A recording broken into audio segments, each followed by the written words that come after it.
เป็นหมากส้มโอหมากสิว่าหมากละกอก็บ่แม่นมักส้มโอตำส้มก้อนพี่น้องเอ้ยตอนแรกเขาไปหาทางน้องๆเพิ่นน้องจันทนาน้องพิน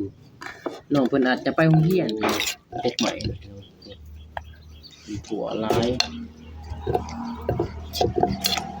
อยู่กันเราสายเด้อพี่น้องเด้อสายสี่อยากมากินกะมากินได้เด้อพี่น้องเด้อตำส้มโอน้องบุษบาเจ้าเก่าเจ้าเดิมเพิ่มเติมคืออร่อยเอ้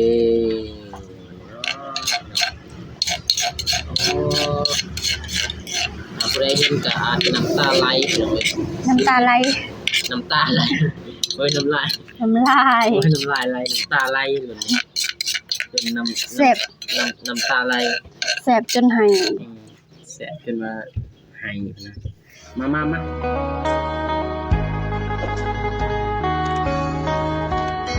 เปิดภาพมากะอยู่เพื่อนอยู่ซ่านพี่น้องเอ้ยอยู่ซ่านของเบาสายเลยพี่น้องอยู่บ้านตะกำใหญ่พี่น้องบ่ได้เข้าไปทางบ้านกันดอนพี่น้องหลังจากที่ว่ามาแต่วัดพี่น้องพาน้องเพิ่นไปวัดไป และเฮ็ดบุญเฮ็ดศีลให้ทางพ่อน้องพินเลยก็เลยมาแต่วัดก็เลยมาพักผ่อนอยู่เฮือนพี่น้องเพราะว่าก็มากินข้าวกินน้ำหรือว่ามากินสมกินแซวพี่น้องมื้อนี้ก็สิมาถ่ายให้พี่น้องเพิ่นได้เบิ่งสิแรงๆพี่น้องสิออกไปหาทางน้องพินพี่น้องไปหาน้องเพิ่นไปเฮ็ดหัวเฮ็ดสวนหรือว่าพาน้องเพิ่นเฮ็ดขนานบ่พี่น้องแต่ว่ายังบ่ทันมีเบี้ยในพอกในพักแบบบางทีก็สิให้น้องเฮ็ดขนานมันก็ต้องมีหัวมีห้าวพี่น้องต้องส่วนน้องเพิ่นไปตัดตอนแรงๆพี่น้องตอนนี้ก็มาพักผ่อนก่อนอยู่เฮือนพี่น้องมาเฮือนพอน้องบุษบาพี่น้องมาแต่วัดก่อนอื่นก็กราบทักทายและสวัสดีสบายดีพ่อแม่พี่น้องเบิดสุขุสุคนพี่น้องบ่ว่าจะอยู่ภายในหรือว่าต่างประเทศก็กราบทักทายสบายดีพี่น้องเด้อเข้าสู่ช่องเบาสายชาแนลคือเก่าคือเดิมพี่น้องเอ้ยมื้อนี้สิให้พ่อแม่พี่น้องเพิ่นได้เบิ่งได้ส้มตำส้มนี่พี่น้องเอ้ยส้มมากอันที่ว่ามักพวงๆนี่เดี๋ยวมาพวงเป็นทุกปีพี่น้องเอ้ยกกนี่หรือว่าส่วนละมืดเป็นอยู่เฮือนดอกสายมากส้มโอเพิ่นมักส้มโอสิให้น้องบุษบาตำส้มกินก้อนพี่น้องแล้วจึงออกไปหาน้องพินมันก็มีตัวเรืองพี่น้องเอ้ยพุ่นตัวเรืองแต่บ่ได้เก็บตัวเรือง2หน่วยพุ่นพี่น้องเอ้ยช่วงนี้นี่มักส้มโอนี่พอได้กินพี่น้องเอ้ยจะน้อยยามลงให้ลงหน้าเพิ่นก็อาจจะมาเก็บอยู่เฮือนบ่สายแต่ละปีเพิ่นสิเก็บพี่น้องเอ้ยมักส้มโออยู่กลางเฮือนพี่น้องเอ้ยเบามิกแล้วก็บ่อ้ายเบานุ่งเพิ่นออกไปหาน้องพินพี่น้องเอ้ยแล้วก็เอ้ยเซานิดได้อยู่หน้าแต่ว่าเบาสายน้องบุษบานี่ยังพี่น้องเอ้ยสิกินสมก่อนสบายดีเด้อพ่อสบายดีน้องบุษบาพี่น้องเอ้ยสบายดีเด้อสิเฮ็ดเมนูหยังมื้อนี้ตำมักส้มโอใส่มะแขกตำหมักส้มโอใส่มะแข้งไปเก็บแล้วมะแข้งยังไปเก็บมะแข้งก่อนพี่น้องเอ้ยปอกปะไว้ก่อนกินสมกินแซวพี่น้องเอ้ยเติมพลังเพราะว่าตื่นแต่เช้ามื้อนี้ไปวัดตั้งแต่6-5 โมง 4-5 โมงพี่น้องเอ้ยมีอยู่บ่มะแข้งคือบ่เห็นมะแข้งมะเขือพี่น้องมะเขือพวงทางนี้เพิ่นสิตำมะขโมแล้วก็ใส่มะเขือพวงปรอ FC เคยตำบ่พี่น้องเอ้ยก็คอมเมนต์มาได้เด้อพี่น้องเด้อพูดนี้หน่อยไปเก็บชาวบ้านเอิ้นว่าปรอภาษาบ้านน้องบุษบาบ่โอ้ถึงบ่มะเขือพวงมะเขือพวงนี่ห้องน้ำแม่มีไหมพี่น้องเฮ็ดให้หลังคาครบสุดแล้วพี่น้องเปิดใช้งานเรียบร้อยมีแต่บ่ทันได้โบกแค่นั้นแล้วเบิดห้องอาบห้องยังใส่ได้เบิดแล้วพี่น้อง ทางแม่ไม้เฮ็ดให้พี่น้องเอ้ยรู้สึกที่ว่าดีใจทางแม่ๆเพิ่นฝากเงินมาทางภาษาเฮ็ดให้มื้อนี้ก็สิมาตำหมากส้มโอพี่น้องมะม่วงก็มีมะม่วงหลังเฮือนหมากส้มโอนี่บ่ให้เว้าความหลายนี่หมากส้มโอเป็นพวงเป็นลายปีนี้ให้น้องบุษบาตำให้กินก้อนมื้อนี้ให้ผู้สาวคนงามภรรยาสุดที่รัก สุดที่รักให้สุดที่รักตำเพิ่นว่า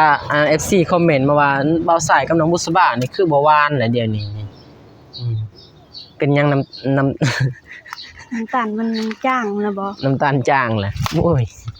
คือเว้าจังสันเนาะคือเว้าจังสันหยอกใหญ่กันแน่เด้อโอ้ยตอนแรกสิพาน้องเพิ่นเข้าไปหาน้องพินน้องเนาะ จ้ะ เข้าไปอัปเดตทางน้องเพิ่นอีกพี่น้องไปตอนเช้าแล้วแต่ห้วยน้ำสางเด้นี่น้อง บ่ฮู้แล้วเจ็บเลย จุบลงพุ่นพอดีอีกแล้วเบาสายอีกแล้วเห็ดบ่ว่า นี่ได้ซ้ำนี่บ่มาแข็งมันน้อย บ่มีแล้วหมดแล้วสำนีแล้วแข็งอยู่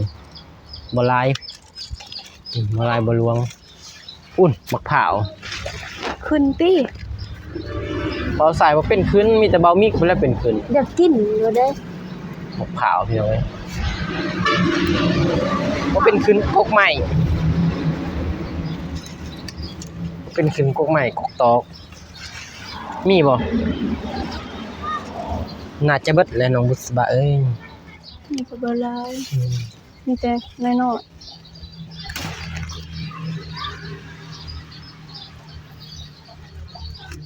เอ้าสิออก ยังบ่ได้คุยพี่น้องเอ้ยเรื่องงานแต่งงานวิวาห์เพราะว่ายังบ่ทันได้มีเงินมีค่ำแหละพี่น้องเอ้ยกับน้องเพิ่นก็ยังค่อยๆหาไปพี่น้องเอ้ยหาถ่ายคลิปไปเล็กๆน้อยๆเก็บไป มีเงินไม่ เพ ได้ ราะว่าหาด้วยกันพี่น้องเอ้ยถ้ามีเงินอาจจะไว้แน่พี่น้องเอ้ยเพราะยังบ่ทันมีเงินเบาสายก็ช่วงนี้คันช่วงแบบว่า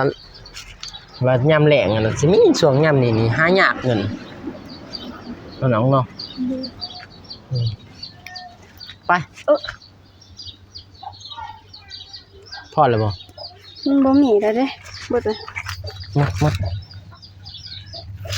บ่มีแล้วไปไปตำสมก่อนตำสมกินเพื่อสวงตื่นนอนแต่เช้ามื้อนี้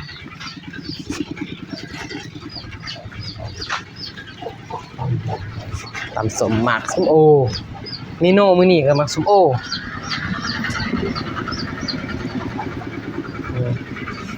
มิโนหมากส้มโอน้องบุษบาคนสวยปิดเสร็จเลยบ่เด้อ เลย ปิดแล้วก็เอาไปตำทีเดียวเลยไปเอามาตำอยู่รุมห่อนอยู่ถึงให้อันนั้นพี่น้องเอ้ยให้อันนั้นล้านขึ้นไปเอาพกสากก่อนตำอยู่รุมตำหมักสมโบ ใส่ขี้ ตำแล้วนี่จักหน่อยสิเอิ้น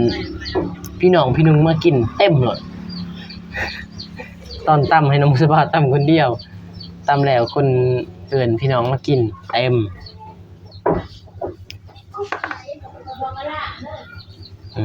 ผู้ใดเคยกินแน่พี่น้องเอ้ยก็คอมเมนต์มาได้เด้อพี่น้องเอ้ยกินตำส้มโอตำหมากส้มโอขี้มือ ขี้มือ สีมือ ล้างได้เด้อมือเป็นมือขี้มือจังนี้เลย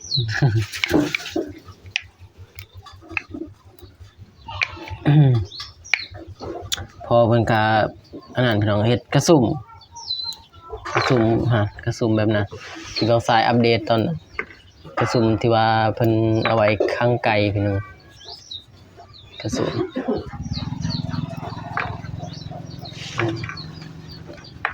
ข้างไกลทางนี้ก็เฮ็ดกระสังกิน เฮ็ดเมนูตำส้ม เมนูตำส้ม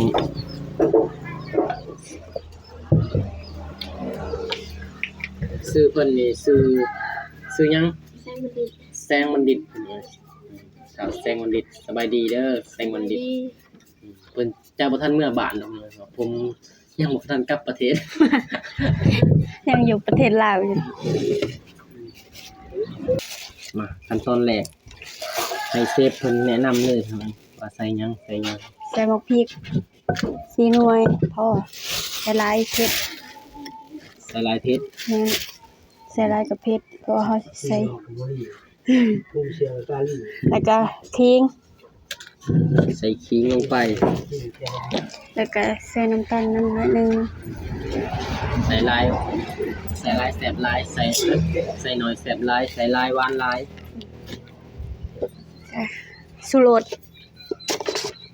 นั่นบ่ เลย แป้งนัว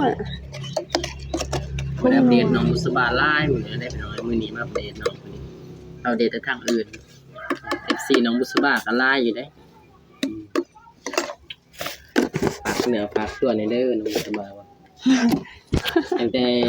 มันเบาสายไปอยู่นี่บ่ได้ค่อยอัปเดตน้องเพิ่นมีแต่ว่าสิไลฟ์สดพี่น้องเอ้ยจักสิมีคนเบิ่งหรือบ่ ลืมเบิดแล้วก็จัก ว่าสิลองไลฟ์สดสักมื้อหนึงถ้าอยากให้เบาสายน้องบุษบาไลฟ์มื้อใดก็คอมเมนต์มาได้เด้อพี่น้องเด้อ ตำ ถ้าฝาบ่ดังมื้อนั้นก็อาจจะไล่ได้พี่น้องฝามันดังฝาเหลือบแม่บ่กล้าไล่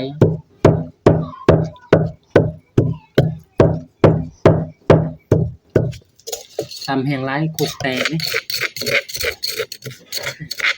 เป็นตำนานคุกแตก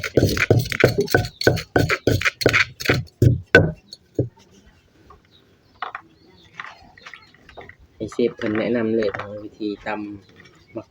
พอมีน้อยเพิ่นสิเฮ็ดตำมักส้มโอบ่ค่อยเพิ่นได้ลงคลิปแบบว่าเบิ่งในคลิปแล้วยังก็บ่ค่อยอยากมีเนาะ แม่น มีอยู่บ่เพิ่นตำอยู่บ่ถ้าใครเคยตำก็คอมเมนต์มาได้เด้อคอมเมนต์มาดิเนาะ ใส่มะแข้ง ได้ตำส้มครับมื้อนี้ตำส้มตำแห้งบ่ได้เด้อพี่น้องใส่มะแขงแล้วตำแห้งบ่ได้ตำแห้งแล้วผงถึกตานี่โอ้ยรับรองเห็นเดือนเห็นดาวเลย เดือนถึงตะวัน ถ้าใครเก่งก็ลองมื่นตาใส่อันนี้เบิ่งใส่หมกพริกโขก ถ้าสิเก่งว่าแบบนั้น ความแซ่บแต่ว่าแซ่บหอมกับเพิ่น กินนี่ยังว่าได้นี่ไงมึงใส่บ่ได้ดอก มื้อใดคือว่าเก่งเตอแล้วเถื่อนอันนี้ก็จะเป็นหมากส้มโอหมากสิว่าหมากละกอก็บ่แม่น มักส้มโอ ตำส้มก้อนพี่น้องเอ้ยตอนแรกเขาไปหาทางน้องๆเพิ่นน้องจันทนาน้องพินน้องเพิ่นอาจจะไปโรงเรียนพี่น้องน้องจันทนามีแต่น้องพินเพิ่นอาจจะอยู่เพิ่นบ่ได้เรียนพินตอนเช้าก็พาไปเฮ็ดบุญให้พ่อก็ไอ้ต้นน้องเพิ่นน้องเพิ่นแบบว่าที่ว่าเฮาสิบอกหลายก็ว่าเพิ่นบ่เคยปกติเพิ่นคือว่าเฮาบ่เคยนั่นแหละคือว่าเฮาบ่เคยในใดเฮาก็บ่เคยเนาะน้องเนาะ แม่น เฮาก็อาจสิบ่ฮู้น้องเพิ่นก็บ่เคยน้องเพิ่นก็ฮู้ เพิ่นบ่เคยเฮ็ดเด้ บ่ใส่ก็แนะนำอยู่ว่าน้องผู้ฝากก็แนะนำแต่ว่าน้องยังบ่ทันเคยได้เนาะ โดด เด้อพี่น้องเด้อกินสมกันสีมือน้องบุษบาตำเผ็ดบ่เกลือบ่แดงบ่หยัง พอแล้วเป็นไรบ่แซ่บ ตำกินกับปูหมัก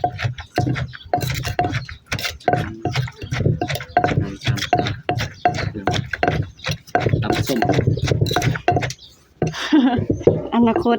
จะเปิดห้านตำส้มบ่ โอ้ยตำส้มโอ้ตำมีที่ชื่อตำบอกตำมีสิอยู่แต่ว่าตำส้มโอ้ส้มมะม่วงนี่บ่มีแล้วหายากที่สุดแหละตำอะไรอย่างเงี้ยตำแบบโอ้ว่าบ่ค่อยมีนะขาดบ่ได้ก็คือปลาร้า แม่บุญล้ำเจ้าเก่าเจ้าเดิม เพิ่มเติมคืออร่อย ปลาร้าแม่บุญหลับบ่แม่นว่าอยากโฆษณาเด้อพี่น้องมันแซ่บอีหลีใส่จนซองบวง บุนัวใส่ไหม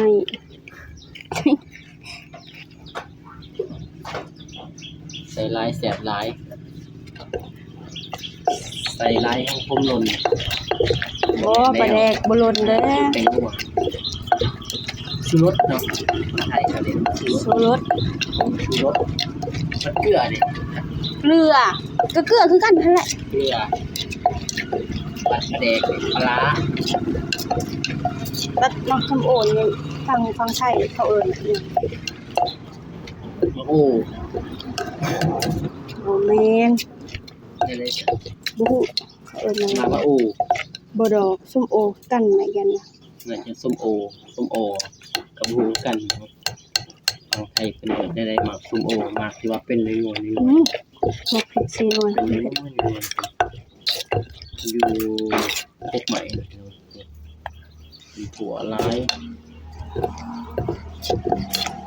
อยู่กันเราสายได้พี่น้องเลยสายสี่อยากมากินแต่มาเก็บได้ได้พี่น้องเลย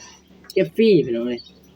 บ่ได้คิดหยังมาเก็บได้อยากสมอยากแซวกันมาเก็บได้พี่น้องเลยเพราะว่ามันก็เป็นธรรมดาอยากกามาเก็บพี่น้องจังได้น้องบุษบาสิดีบ่ บ่ตื่มมาอีกหน่อย หึ ตื่มอีกหน่อยนึง ตื่มยังตื่มปลาร้า ตื่มแม่บุญล้ำ โอ้ยอย่าใส่ร้ายปานใดมันนัวอยู่บ่ นัวแต่เฮา นัว อยาก ก็ ให้ ใส่น้อยที่ถึงนัว อยากให้รสชาติมันได้หั่นเด้ อืมมาเด้อเอื้อยอ้ายๆพ่อๆแม่ๆ FC หมดสุทุกคนเนาะมากินตำส้มโอน้องบุษบาเจ้าเก่าเจ้าเดิม เพิ่มเติมคืออร่อย ครบเสยมีคำคมเสย มีกำกุ่มนี่ ต้องคนพี่น้องไอ้บ่มีไปหาน้องพินกับปลายเบาหนงแต่บ่สายยังเพิ่นเข้าไปหาน้องเพิ่นสีแดงๆหรือว่าเย็นๆเข้าไปหาน้องเพิ่นกับเฮ็ดกันน้องพินว่าสิมีข่าวดีหรือว่าข่าวใดๆก็ไปด้วยกันพี่น้องเอ้ยเพราะว่าเฮ็ดบุญแหละบางทีอาจผลบุญจะตอบแทนให้น้องเพิ่นก็มีมาให้ลงมาโอ้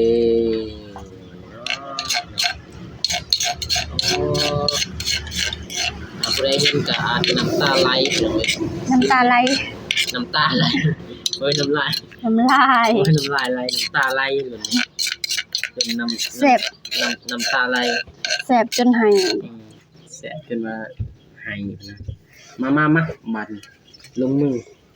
ซิมเด้อซิม สบาเพิ่นซีมพี่น้องเอ้ย ซิมก่อนบัดนึง ซีมจักบวงจักใดอ๋อแซ่บบ่ อืม ยกโปแทมก่อย โอเคเอาไป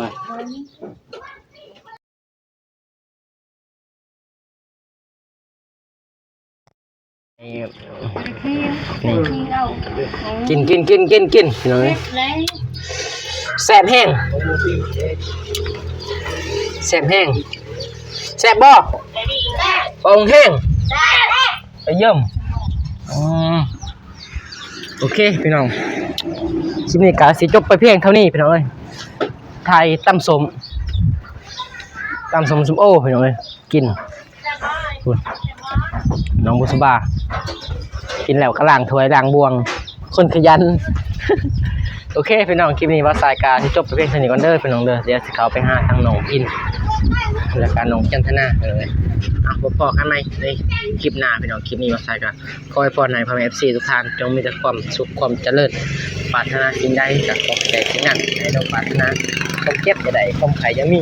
ให้ร่ำให้รวยเบิดสุขทุกคนเด้อพี่น้องเด้อไปพอกันไหมคลิปหน้าพี่น้องคลิปนี้ก็อยู่ดีมีแห้งเบิดสุขทุกคนพี่น้องไปบ๊ายบาย